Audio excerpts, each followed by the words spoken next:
Ladies and gentlemen, it is another episode of Mind Your Puckin' Business with Jeffrey Krentzman. Thank you, Dougie Sticks. No problem. Welcome to the show. As we fade out the loud intro music. I get you pumped up. That music will wake you up in the morning. Oh, yeah. So here we go. Episode number 12, Dose on the Spanish channel for those following at home. And welcome to another episode of Mind Your Puckin' Business, heard on Facebook, YouTube, iTunes, Spotify, and a couple other places all around the world. And we are coming to you, as always, from the Undefeated Studios. Undefeated Media, I stand corrected. Undefeated Media Studios here in Bergen County, New Jersey. And you can always contact us at any time at our email address for the show, which we check regularly, which is mypbshow@gmail.com. That's mypbshow@gmail.com. And if you're watching live, when technology works now, I said that, and look at that. It comes up on the screen. It's like a magic fairy. On the live broadcast. Ain't that cool? So here we are, here we go, and election is over. And as I said last week, as we were on last week. Is it, though? I guess. Fair question. As I said last week, the one thing we will certainly not do is delve into any politics in the show, because I certainly don't know a lot about it. But at least the country is still standing a week later, so that's a good sign. And hopefully we can move on from this and stop hearing about it, and also stop seeing the campaign signs on every grass in America, because that's getting annoying, although my kids enjoy looking at them. And we hopefully turn the corner with that. So we head into this coming weekend, week number 10 on the NFL season. And I say this every week, so I know I'm repeating myself, but man, does the NFL season go fast, right? Oh, yeah. I don't think, even as a Jet fan, when you're 0-9 at this point, the NFL season still goes pretty fast. But in any event, we had our picks this past weekend for week number 9. And we're going to get into that, but I have to tell you right off the top, let's not even tease it, because it was on one of our social media pages. We teased it, so I'm going to get into it. I'm not going to make people wait to see what happened. What happened on Sunday with me is it is so incredible. It is bizarre. It'll never happen in my lifetime again. Let me take you through what happened on Sunday. Please do. And what I'm going to do, actually, I'm not going to do it. I changed my mind, but on what I was just thinking. But let me take you through Sunday. Sunday morning, my daughter has an 8 o'clock in the morning soccer game. Now, for most people, you would sit there and say, 8 o'clock in the morning, Sunday, wow, that's brutal. But when your kids are up at 6, it doesn't really faze you. Makes sense. We go to the soccer game. We're on the way home at 9:30. Okay. My daughter in the back seat says to me, "Are you working today?" Because the weather was nice, and we all know what I do in my regular job at the barbecue cleaner. Mm-hmm. It would be a nice day to work, but it was a Sunday. So I didn't plan to. But then my daughter said that, and it kind of made me think we didn't really have a lot of plans. Maybe I should, because I can get cracking on the schedule and make my life easier on the week. Mm-hmm. So I make a last-minute switch and say I'm going to go work for a little bit. I drop them home, and I leave my house, and I am about maybe 10 minutes away from my house on about a 40-minute drive, and I get a text from a friend who does DraftKings and is really involved like I am, and says, "Dude, there's a mistake on DraftKings." I said, "Okay, well, what's up?" So he said, and you know what? I'm going to send you something, Dougie Sticks Live. You should have sent this to me when a mistake happened. Thanks. Well, I'm going to explain to you why. I'm going to explain to you why I didn't. Okay. It will all make sense in a minute. I'm sifting through my pictures on my phone live here, and I'm looking at Panda Express rice boxes. So we can tell my son was doing something on my phone because there's Panda Express pictures. So I am texting to Dougie Sticks right now a picture that I want you to put up on the air. You should have it momentarily. Wait. So I'm driving in the car, and my friend says there is a mistake on DraftKings. Now, What the mistake is, and we'll wait for you to load the picture, or we can even go back to the picture, is one of the player props for every week is that you can bet on a quarterback in any game, and they'll have a set amount of yards. And is he going to pass for more than the amount of yards they're projecting or less? Over unders. Very simple. Mm-hmm. Well, as you can see, and wow, you're loading it up quickly, I can see here in this thing. Let me know when you want to put it up. It's up. Okay. So if you zoom in a little bit, I don't know if you can zoom in. Okay. It's a little hard to see here, but there is the over under there for Kirk Cousins and Matthew Stafford, who were playing in the one of the games this weekend.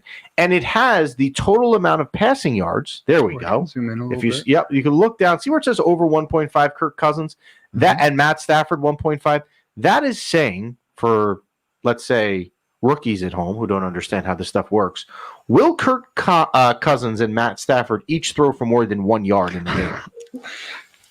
Dude, and you didn't tell me about this? Let me explain what happened. So I'm driving in my car now. I see this. Now, look, the logical thing that's going to happen here is they're going to void the bet, and they're going to catch on to that it's a mistake, right? Clearly. But you have nothing to lose. So I had at the moment about $300 in my account. So I instantly pull over, put $150 on each, right? Because the worst case scenario here is they cancel the bet and I get the money back. Or the game happens, they obviously throw for more than 1 yard, and I get paid. So I text my friend back and I say, hey, man, I made the bet $150 on each. He says to me, why? Put more. Yeah. There's a max. And I said, well, what's the max? He says 4,000. So now I pull the car over because I can't do this while I'm driving. Yeah. I mean, I admit sometimes I text and drive, which I shouldn't. But sitting there and making bank deposits while I'm driving is not really something I'd recommend doing. So I pull the car over, okay, and I am now literally funneling as fast as I can from my online bank account into my DraftKings account because I know one thing for sure. They're going to catch this and this is going to be off the site. So now it is a race against time. Yeah. I get everything into my account. I hit the max, okay, of what I'm allowed to bet on each bet. And I then go back to the main page to screenshot it to send to people like Dougie Sticks and other friends who does DraftKings. It's gone. They caught the mistake. Well, now I'm waiting, and my buddy is waiting for them to void the bet, right? Because clearly it's a mistake. I mean, let's be real. It's a mistake. We don't give away free money in this world. So we're waiting for them to void the bet. But through the morning and the 1 o'clock games, when this game transpired, it was a 1 o'clock game, it is still showing as an open bet. Okay? So now the game ends at 4 o'clock. Kirk Cousins and Matt Stafford each throw for 200 and something yards. So clearly they eclipse the 1 yard they need to do. That's tough. And DraftKings at about 4:30, 4:40 clears what they had in their player props except this bet. So I had other player props that were legit player props. Yeah.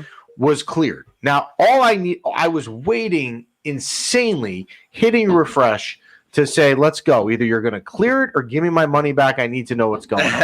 I can't lose, but I want to know.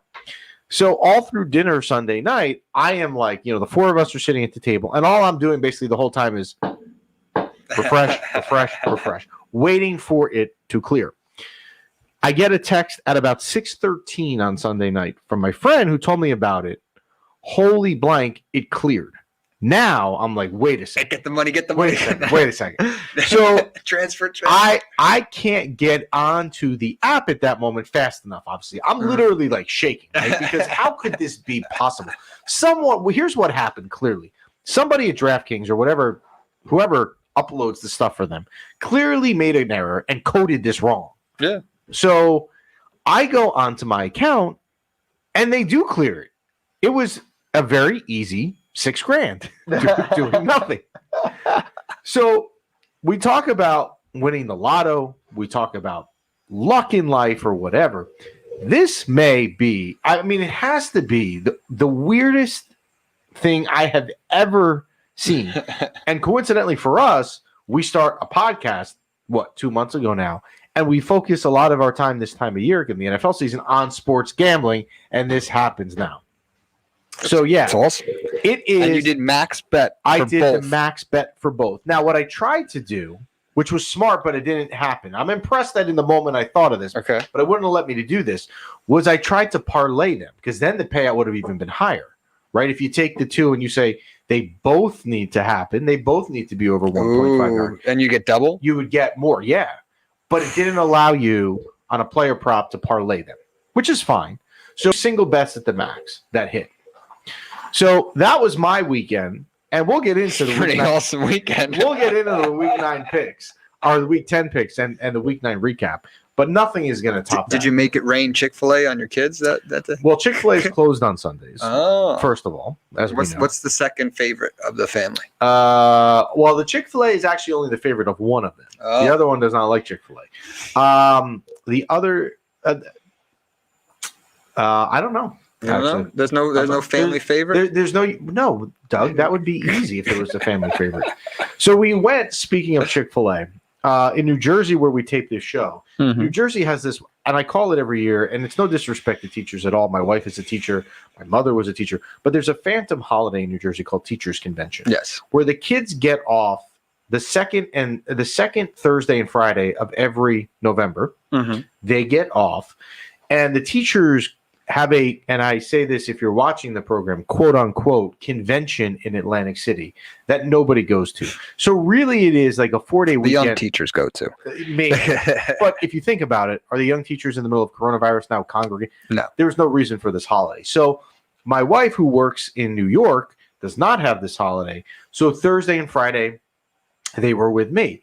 So on Friday, we went out to the I don't want to cook for them. So you have to go somewhere drive-through, really, or you got to bring them inside. Mm-hmm. So I had tried the Popeyes chicken sandwich. Have you done this yet? Yes, I have. So okay. So I'm curious. Now you've done Popeyes and you've done Chick-fil-A. Yes. Okay. Now I wanted to do a taste test with my son of which was better, and he was excited to do this. I have my conclusion. Mm-hmm. The internet, if you read like reviews of the two, seems really one-sided also. Mm-hmm. Where do you fall in this? So it's actually funny because we actually did a video in the studio comparing the two. Really? Another client of mine, Master Phil, he's an MMA instructor, fitness guy. Was it in this studio here? It was in that room, in the green screen room. I was going to say you would still smell it. It was in the green screen room, and he cut them with like a katana in half. It was pretty funny. And then he compared the two. I feel like the Chick-fil-A is probably healthier, but the Popeyes I feel tastes better. That's my conclusion. Okay. So your opinion is definitely the mainstream. Most people seem to think that. I like the Chick-fil-A a little bit better. However, and I said this to my buddy the other day who wanted my opinion on this. If you put the Popeye sandwich in front of me, it's excellent. I mean, there's nothing wrong with it at all. I would eat it every day. And if you didn't have the two in front of you, you wouldn't know the difference. You know what I mean? Like right. You're not like dreaming about what it would have tasted like. They're close enough. Yeah, they're close enough. And I also am not a huge like mayo fan, and Popeyes goes the mayo route for some reason, so I'm not really a big fan of that. I was more one-sided to Chick-fil-A, which my son thought was cool because my son is like Chick-fil-A's number one fan. Let's order 1,000 right now. He will on the app. He will. So we took the kids to Popeyes. We did that taste test. So we don't have a universal second favorite. If you had, I'm trying to think now more. There's actually nothing that they agree on with this. Now that I think about it, like it's always two meals. Like that day, actually on Friday.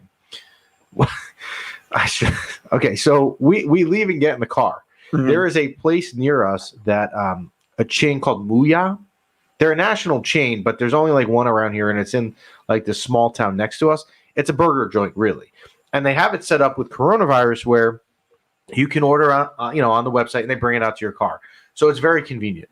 My daughter, they both like it. But my son didn't want it, but my daughter was insistent. So we go to Muya. I get my daughter the cheese or hamburger or whatever. And I say to my son, what do you want? They want McDonald's. I said, dude, what do you want at McDonald's? He says, well, I want a cheeseburger meal. I said, we're sitting here. There's no reason to be difficult. So we ended up, just to tell you, going to two different places. We never get the opportunity to have a family favorite. But that was the weekend, and so thank you, DraftKings and Clerical Errors, and who's ever doing the coding over there, because that was very, very informative. So exciting on Sunday.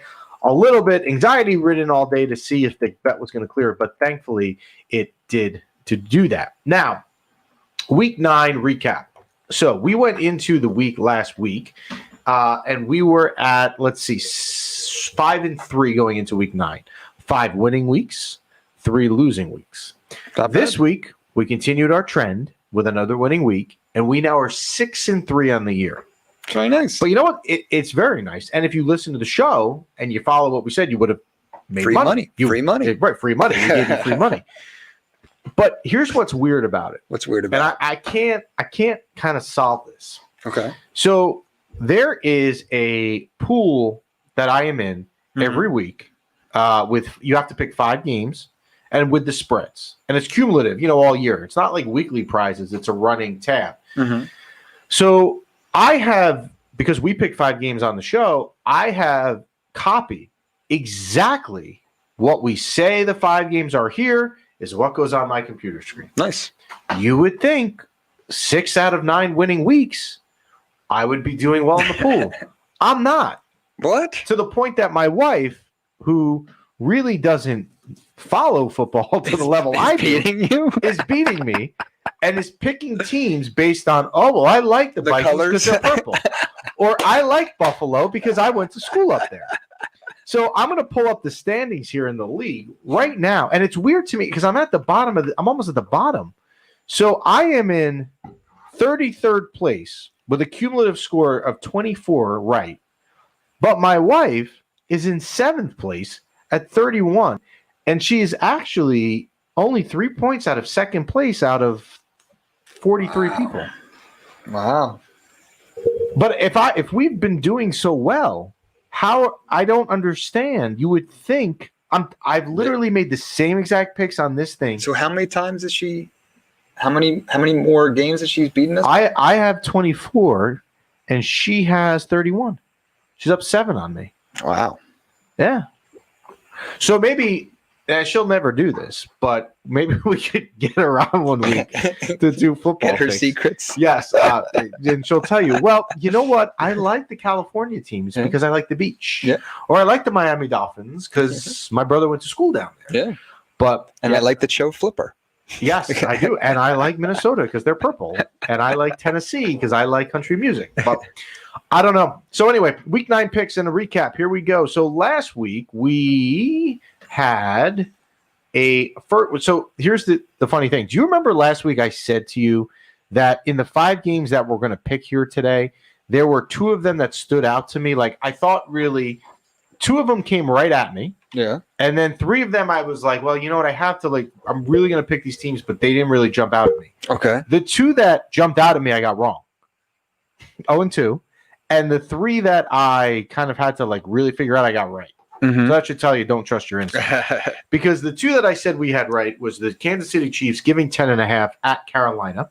I mean, in home versus Carolina.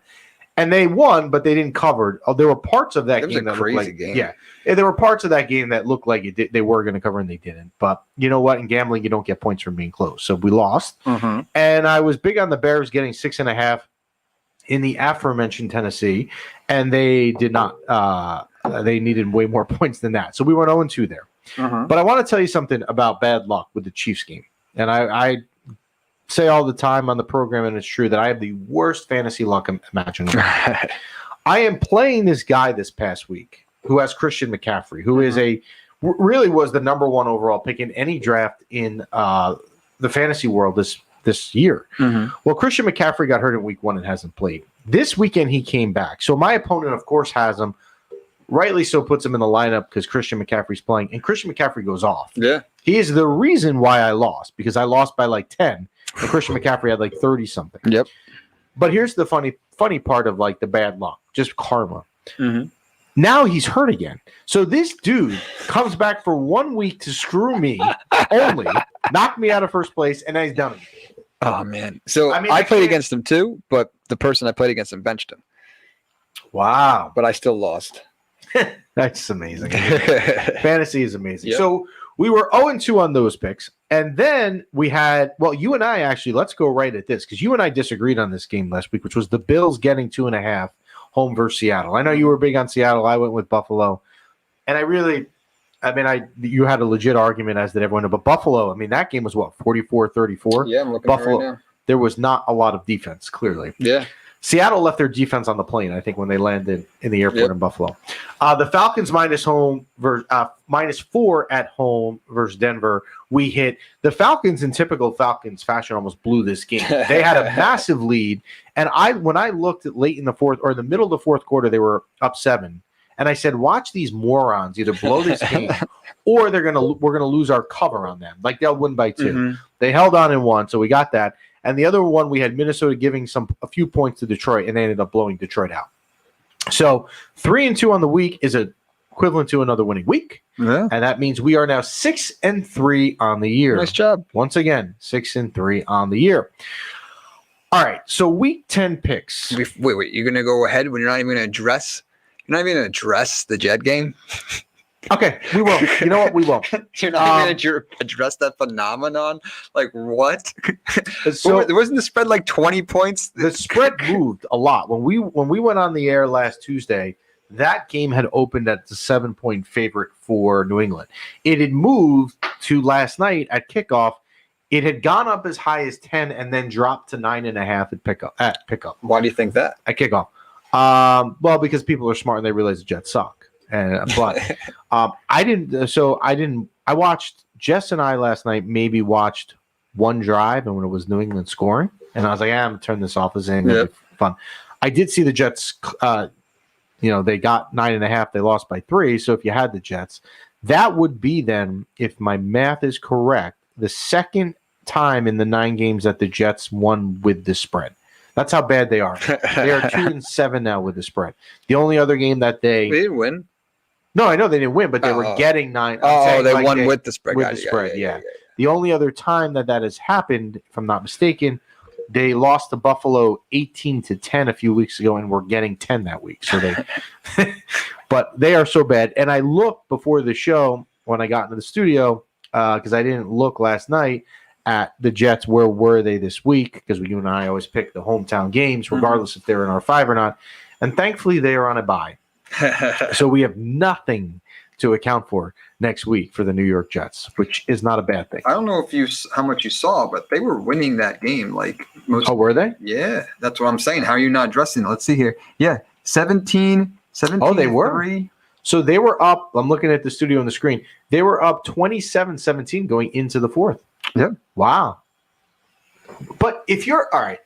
Let me ask you this. I'm looking at the schedule. Their next game is at the Chargers, but they're going to get rocked. If you are a Jet fan, which you are, don't you want right now? Can we just be real? Right. You are in the driver's seat. You are the only team in the NFL that has no wins. And the NFL is one of these leagues that does not do a draft lotto. It's based on record. So right now, the Jets are in the driver's seat, and they are the favorite to have the number 1 pick overall. Now, there has been talk that maybe Trevor Lawrence is going to not leave Clemson if the Jets get the number 1 pick, and obviously he's not going to address that, so you're never going to know that answer. Yep. But don't you want to – what's winning a game last night? And look, we don't like the Patriots as Jet fans. I get it. We don't like Bill Belichick, but let's be real. The Patriots are not the Patriots right now. Winning that game last night, what is the benefit of doing so if you're hurting your long-term chances of getting a franchise impact player? Does anyone else have 1 win? Like at this point, what do you mean? Yeah, I believe. Who's got 1 win? That's well. You know what Atlanta did. The Giants won this weekend, so now they have 2. If the Jets have a 2-point cushion, I'm going to pull it up here. If the Jets have a 2-point cushion, or 2-game cushion rather, then they are far better off. The Redskins, the Cowboys, the Giants have 2. Have 2. Right? That's it. The Jets now, think about this. You're halfway through this. Actually, you're more than halfway through the season because there's 16 games and the Jets have played 9. So with 7 games left, the Jets have a 2-game lead on getting the number 1 pick. Jaguars. Jacksonville. Yep, just came up on the screen. So you have a 1-game lead still with Jacksonville on getting the number 1 pick. And Jacksonville actually almost won this weekend. If it wasn't for a failed 2-point conversion at the end, that game was going to overtime. If you look at it, the Jets. So would you want to win last night? Why would you want to win? I don't know. Jacksonville, correct me if I'm wrong, they're putting up points too. They're just missing some of these games. Jacksonville on the season has scored 179 points. But it's not terrible. The Jets, by comparison, have scored 121 on the season. When you look, this is amazing. All right, you ready? Yeah. This is all you need to know. Okay. Are you ready? I'm ready. Lay it on me. Point differential. Okay. So, what is your difference on a team? More points scored, points against. Mm-hmm. Let's take the undefeated Pittsburgh Steelers just for comparison. They have plus 74. They have scored 74 more points than they have let up. Okay? Mm-hmm. Now the Jets have the worst point differential there is. But the second worst point differential in the NFL belongs to the Dallas Cowboys. Minus 86. Where do you think the Jets fall without looking at it, Dougie Sticks? I didn't look at it. So the worst is the Jets. The worst is the Jets. The second worst is Dallas. They've given up 86 more points than they've scored. I'm going to say 186. You're not far off. 147. All right. The Jets have scored 121 points in the year and have given up 268. They have given up more than double the amount of points that they have scored. That is impossible to do. Yeah. I've played. Well, there's a lot of scoreless games, but go ahead. Well, I have played in my youth on some really bad sports teams because I was on them. We were never that bad that we gave up about 2.5 times the amount of points we scored. It's crazy. So the Jets actually have given up, only about close, 3 points less. The Jets have given up 268 points on the season. That is the second lowest amount of points given up. That's awful. Yeah. Yeah, I mean, that is the second most points given up. I said that wrong. So, and what's going on with Sam? He didn't play yesterday. No, he didn't. And I forgot that you had texted me this earlier in the year. You had asked me something, I want to say it was like week 2, about Joe Flacco. Yeah. I forgot he was on the Jets. I was like, Flacco starting. That's Super know. Bowl winning quarterback, man. If you were allowed, if coronavirus wasn't going on, okay, and you were allowed to have fans, there's a double question for you. Question. 2-part question. Ooh. One, MetLife Stadium can hold, I believe, about 76,000 people. What would the average attendance be at a Jets game right now? And then 2, how out of control would the fire Gase chance be to fire their head coach? Because the Jets fans we know are not the most ruly fans in the world. So how many people would you guess would be going into a Jets game? Max capacity was what? Let's say 75. Without coronavirus, I would say 20. And a lot of those would be free tickets. And a lot of them would also be the opposing team's fan. Yeah. Right? Like family members and stuff. But like also last night, there's a ton of Patriot fans in the world.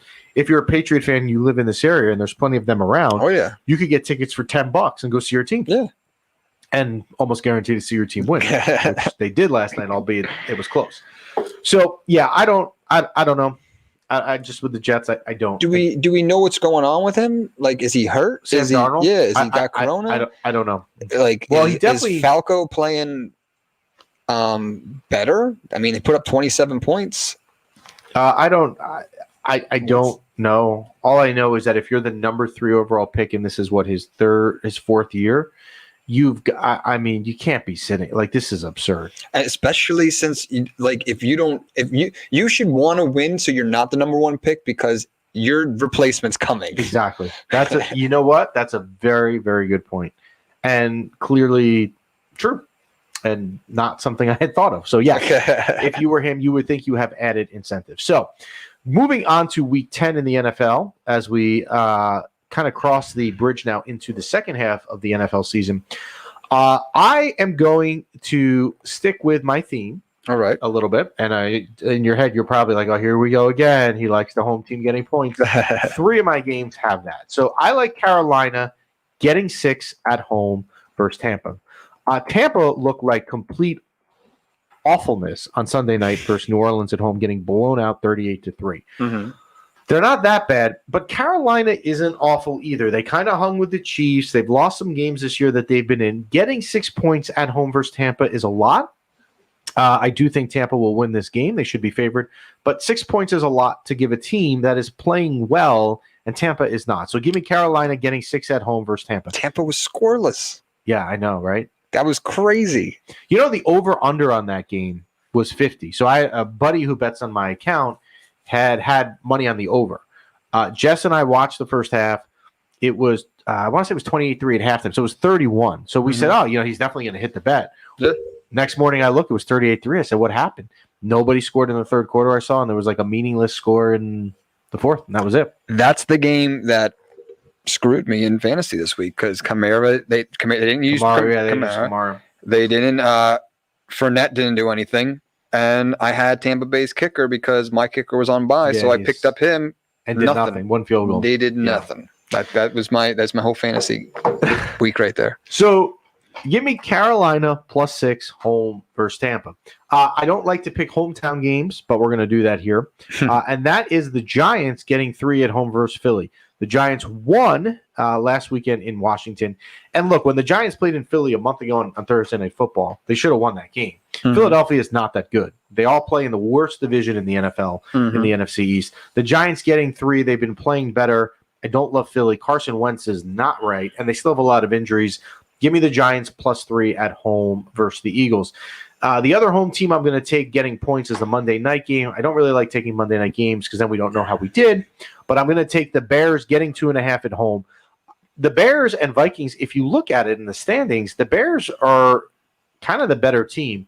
But the Vikings have been playing well lately, and the Bears have not. But the Bears getting 2.5. Give me the home team on Monday Night Football when they're getting points. And the Vikings right now, Dalvin Cook is a man against boys. I don't know if you have him in your fantasy, but those who do are very happy.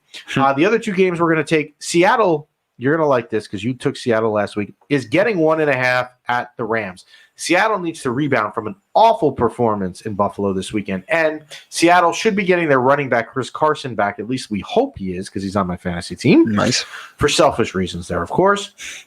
And Seattle needs to respond. And the Rams have not been that good. They're coming off a bye, and they got blasted the last game they played down in Miami. So give me Seattle. They're a good away team getting 1.5. I would actually take Seattle if they were giving 1.5. So I'll take the free point there. The other one, and I don't love this, but I'm going to do it, Jacksonville getting 14 at Green Bay. Green Bay will win this game. 14 is a lot of points. And I feel like over the years, anytime Green Bay has been home at Lambeau and they give a lot of points, they find a way to just screw it up. I mean, they'll win, but they'll win by like 6. They'll win by 8. It'll be closer. 14's a lot. And as you said before, and you're right, Jacksonville has been scoring points. Yeah. So, you know what? Give me Jacksonville. So, again, to recap, the Week 10 picks. Carolina +6 home against Tampa.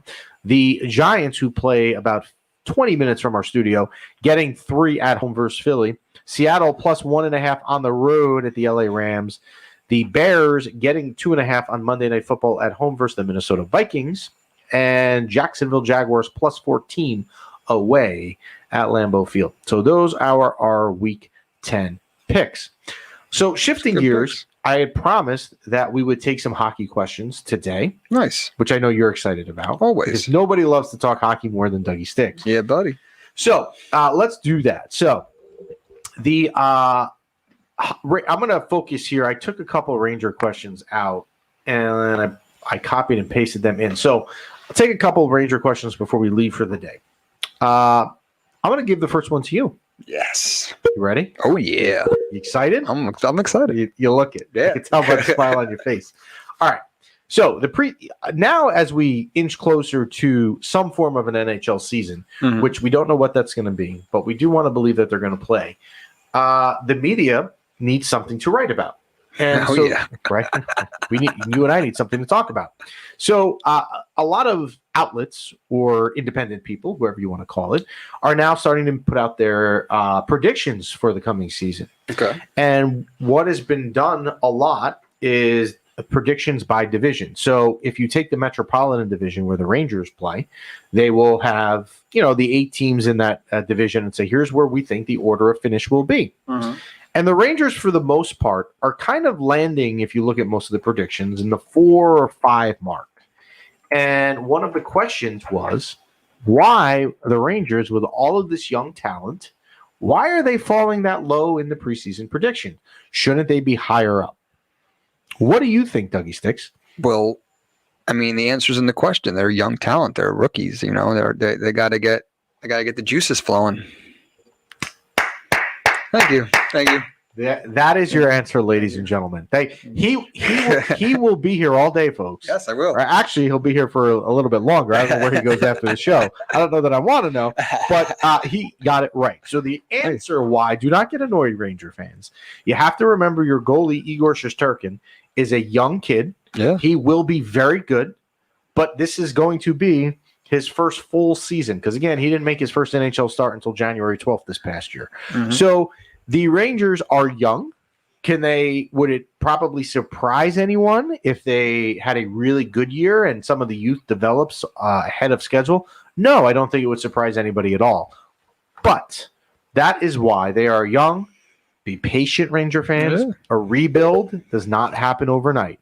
You're well ahead of schedule. You're going to get there, but the train may not get there this year. If you could take a season and these kids get to the second round of the playoffs, let's say, and there'll be plenty of time for us to talk Ranger hockey in the coming months, and they gain the experience of playing in the playoffs and having another season under the belt, that would be a successful season in my eyes. So the reason why, do not get annoyed, they are where they are in some of these preseason predictions is because they are young.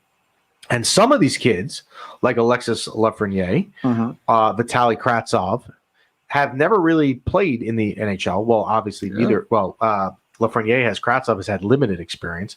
And a guy like Capo Caco, who we're all big on, has only had one season also. So a lot of these guys, and even Adam Fox and some of these Keandre Millers of the world, are going to get NHL experience, and that will only make them better. Now, kind of big news out of Ranger camp last week, because I think a lot of people weren't sure what was going to happen with this, was Ryan Strome. It was a free agent, and there's kind of been some mixed press out there. Should the Rangers re-sign him or should they not? I want to go off on a complete random Ryan Strome story. I turned 40 earlier this year in January, and which thankfully was before the coronavirus stuff started. And total coincidental, the Rangers on that night did a season ticket holder bowling event. So, like, if you had season tickets, you could go bowling with the team, like a private invite at Lucky Strike in Times Square. Nice. Which was, for me, like the best way I could ever spend my 40th birthday. Brought my kids and my wife, whatever. Ryan Strome was there. Honestly, the nicest, like, they all were nice, all the players that were there. But Ryan Strome may have been the nicest professional athlete I've ever met. So I'm a little biased when I say what I wanted to happen because I had a good experience when we met him. Ryan Strome went into arbitration, and the Rangers said Ryan Strome was worth in the neighborhood of $3.5 million. Now, Ryan Strome's camp isn't going to believe that, and is obviously going to target more, and targeted up, and I believe he asked for 5.7. They ended up settling almost halfway in the middle. To me, the deal is fine. Ryan Strome had some really good chemistry with your top goal scorer last year in Artemi Panarin, an MVP candidate. So why you have to factor that in. If your MVP plays so well playing on the same exact line as him, you do need him back.